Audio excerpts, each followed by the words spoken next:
Alright, my honkies. Gonna take the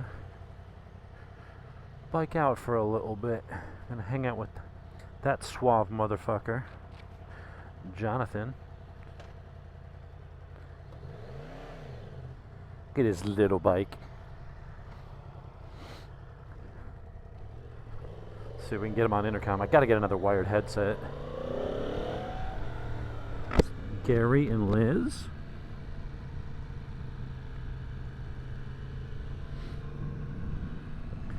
Put on intercoms. Do a little couple pulls. That house, man, look at the yo. Yeah. So we'll do a couple little drag race pulls. It's a great bike, dude. I love those things.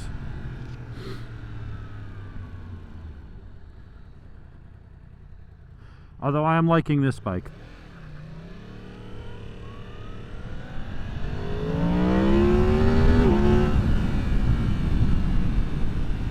The power on this thing is just... Your bike is a little bit lighter. It's a good bit lighter. You got slightly better suspension, and you do have better brakes. I've got... Yeah, definitely. You've got... you got the Brembos with braided lines and stuff. I've got the whatever, the Yamaha brakes. They're good, but they're not as good as those. Yeah, I mean, I'd get braided lines and probably just change the pads, and that'd make all the difference in the world. But those are still, those are top notch.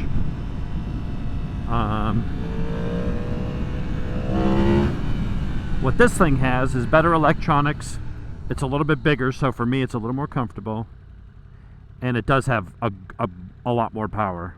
So that thing's making 118, 120 at the wheel. This is making mid to upper 140s. So it's a good bit of power. Still got that new bike smell, which is never a good smell because it always smells like something's melting or on fire. It's not like the car goods, like the new car smell. New bike smell, yeah, new bike smell is like, is my shit on fire? Yeah, it's like I'm looking down and it's like, it's probably from the damn oil change. Although it should have all burned off by now, but who knows. Get a little bit of oil on the header pipe. Next time I gotta wrap it in tin foil so it doesn't get oil all over the pipes. Yeah, that's what it smells like. Probably just a little bit of burning oil still up in there somewhere. Alright, these guys all say they're turning. I'm going to assume they're turning.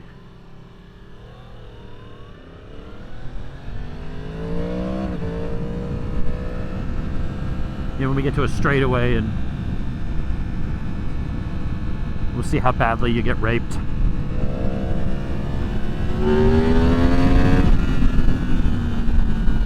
I love this, the way this just smoothly lifts the front wheel up and smoothly puts it down. So on yours, the traction control is your wheelie control. It's the same system basically. When the front doesn't spin at the same rate as the back, it assumes the back is spinning. Yeah. And you can put it in track mode to let it wheelie a little bit more if you want. I just left mine in sport all the time. But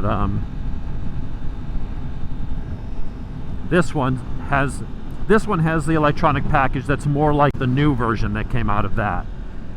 They added the 6-axis IMU, so wheelie control is independent from traction control.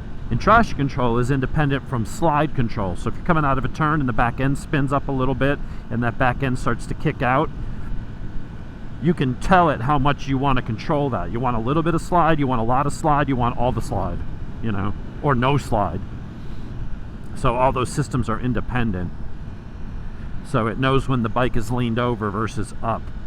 So when I'm in a turn, I can kind of get on the gas hard, and it knows I'm leaned over, so it's going to hold back, and as it senses the bike coming up, it starts to feed more and more power in. It's a cool setup.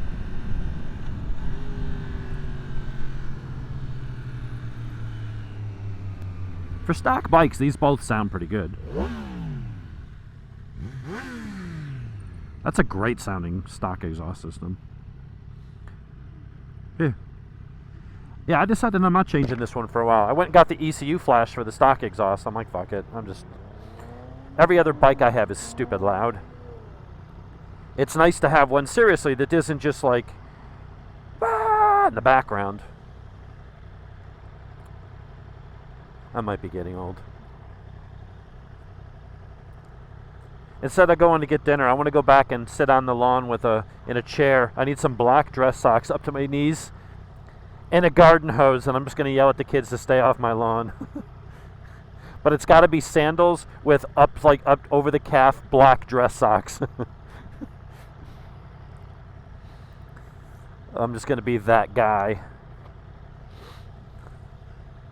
But yeah, when we get on a straightaway and we do a 1, 2, 3 go, I want to see what that, because you got weight on me. You got the weight advantage.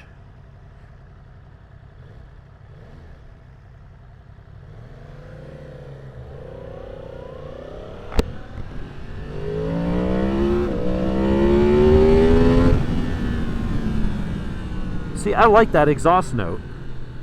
Once you get on the gas, at idle, it does sound like a sewing machine.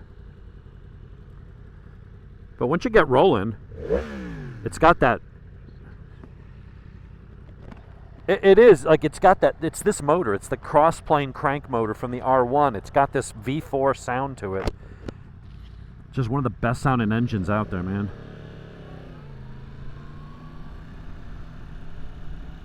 Yeah, it's just a neat growl. And the link pipe does sound amazing. I just kind of don't want to spend the money, and I'm just like, just ride the damn. You know what I mean? Like at some point, it's like I'm trying to force myself to not fiddle with everything. And it's like the horsepower, you're not going to pick up that much with the link pipe. 3-4 horsepower. I mean 5 tops. And once you're at once you're in the 150-ish club, it's kind of like 4. It just doesn't. You're not going to really notice that.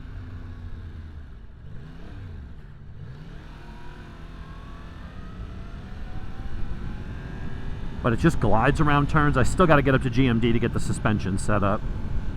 Luckily, you don't have to, because I already had GMD set up mine when I had one, and being that we're about the same weight, I just put in my settings into that. If we get a chance, we're going to pass. Oh, no, never mind. Look at that. It's like, hold on, sir. I could see you're a man of class and distinction. You have taste and discernment, so I'm just going to get out your way.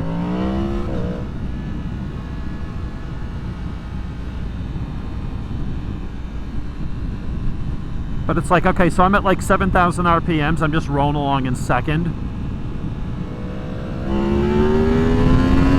He just goes.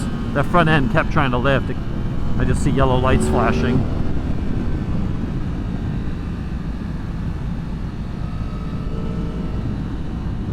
Now do you understand the joy that is modern electronics and quick shifters?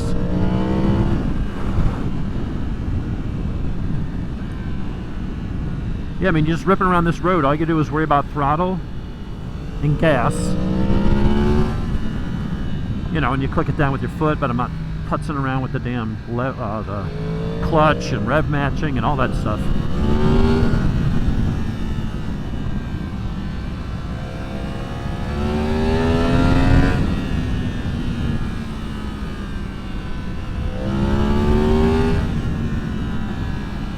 Lovely noise. Oh, I had the bike leaned over. It did pick up the front a little. Oh, it just wheelies out of every turn. I'm just in second, rolling the gas on. You just roll it, and it just bloop every freaking time. Oh, this thing is a goddamn hoot.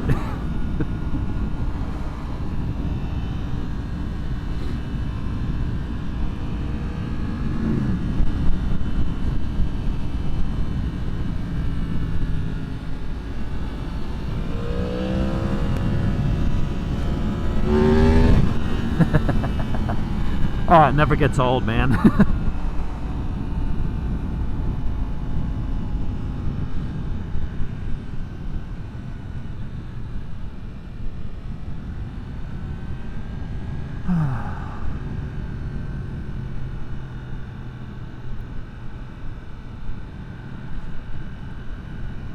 Yeah, normally I'm always, yeah, yeah, most of the time you try coming down this road and it's like you're just behind chowderhead after chowderhead.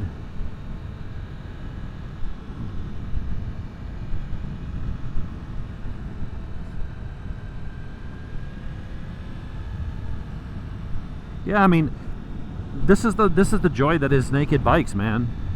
Like it's not like the naked bikes 15 years ago where it's like, oh, it's a 3-generation-old detuned motor with spaghetti suspension, and you know, it's just watered down.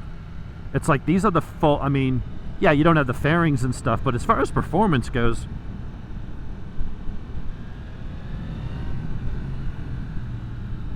yeah.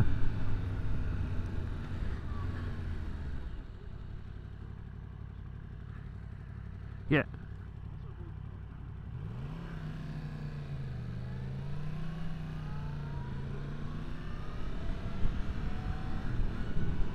Yeah, they're amazingly capable. The power is right where you want it. The electronics, the handling is razor sharp. You know, you get on a twisty road like that and you wouldn't be any faster on an R1. In fact, I would say there's cases where you could probably be faster on this because the R1's going to want to kick you off, and I don't know, just having these bars, man, it's very, very agile. You just think about a turn and boom, you're in it. Maybe we can pass this person.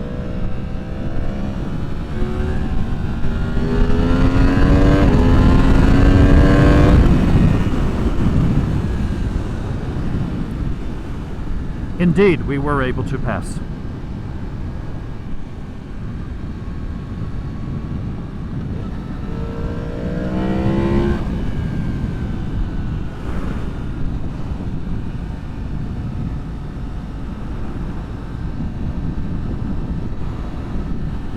Oh man, the real riding season is almost upon us. Pretty soon we'll be back up in the 80s and 90s, and it'll be, the sun doesn't set until 9 o'clock or whatever.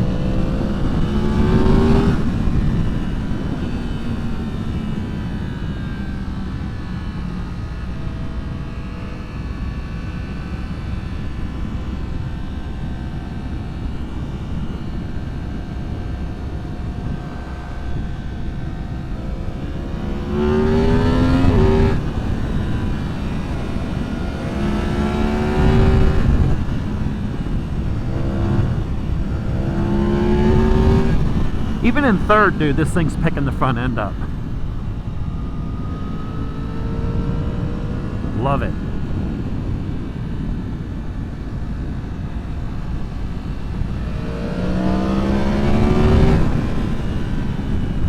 Yeah, I've noticed I'm running a little bit wide on some of the turns because it's actually picking the front end up a little bit while it's leaned over. All of a sudden, you got really quiet.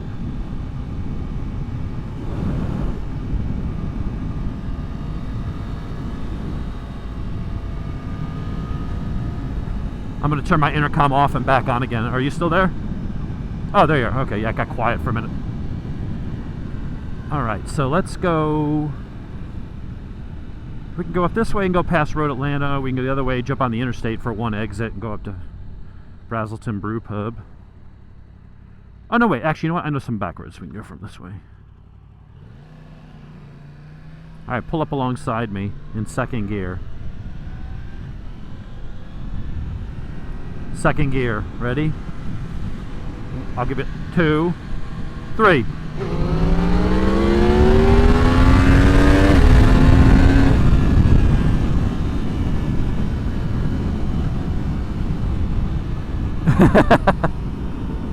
Yeah.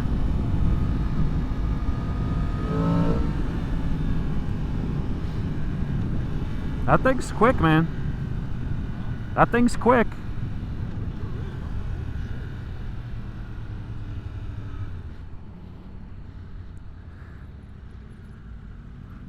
I was thinking of going up to Brazelton Brew Pub. Although that steak smells really fucking good right now. That's fine. We'll go to the other place. That way you can get on 85 and head straight down, straight home. I'll just come back this way.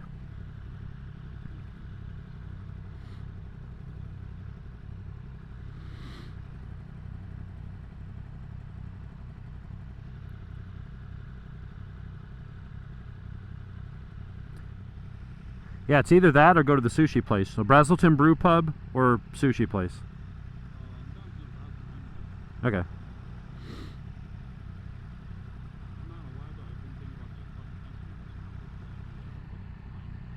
The Hawaiian burrito is awesome.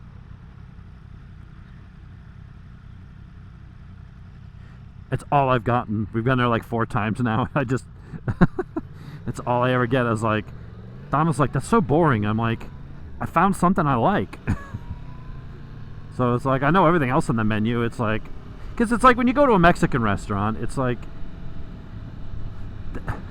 it is the same. It's all the same ingredients. They just put it together into a different arrangement. Like, all right, this one we're going to put between flat tortillas. This one we're going to put in a taco. This one we're going to wrap it up. Yeah, it's all the same stuff. Hold on, someone's calling me. Hello. Ah, robocallers. That was a robocaller. Sorry, someone was calling me. Hung up on that ass.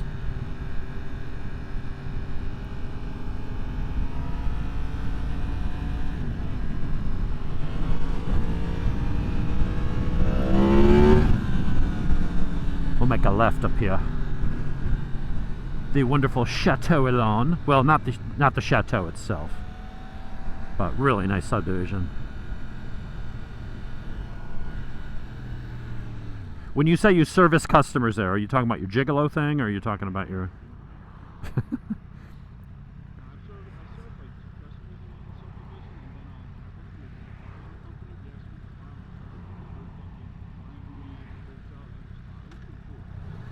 Yeah, the winery is cool. So for people that watched Ozark, the house that it was filmed in is down the street from my house, the one on the lake, the A-frame.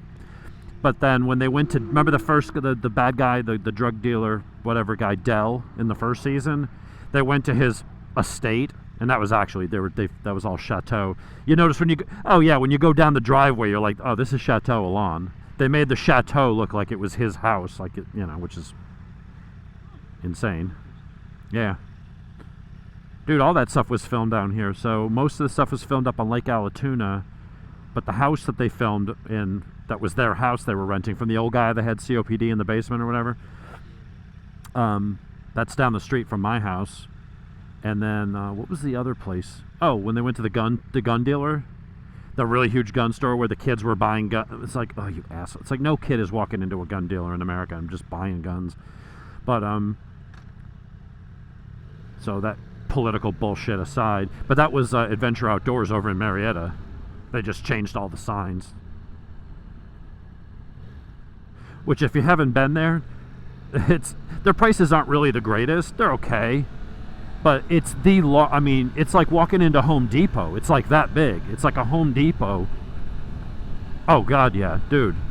And there's just like pallets up to halfway up the ceiling and stuff of ammo, and like it's a good place to go if you just want to see like every gun on the market. And they do have some good deals and sales. I mean, I have bought guns from them, but my guys up at Georgia, a gun store, have got... In fact, I just saw their email. I'm on their email list, so every time they get shit in inventory, it's like, hey, this is what came in. I've been waiting for one of those Kel-Tec Sub 2000s called it looks like a submachine gun. It folds in half, and you can just slide it into your backpack. But it has the minimum 16-inch length barrel and adjustable stock. You fold it in half, and it almost like... It doesn't fit in a lunchbox, but it like almost feels like it would fit in a lunchbox. But you unfold it and it goes click into place, and it's a 16-inch 9mm carbine that takes Glock 19 mags, of which I have like 50. Yeah, it's sweet, dude. It's a personal protection, a PPC, personal protections carbine or something like that. So I got my Shadow Systems MR920 in 9mm, which is basically a Gucci Glock 19, and I have a shit ton of Magpul and Glock magazines, including up to 30 round mags for that. And this will be the same ammo and same magazine, so I can go from the pistol right to the little rifle. That rifle, like if you had to, like, shit hits the fan kind of situation, you throw your pistol on your hip, you throw that in a backpack in case you needed extended range and power to kind of reach out a bit.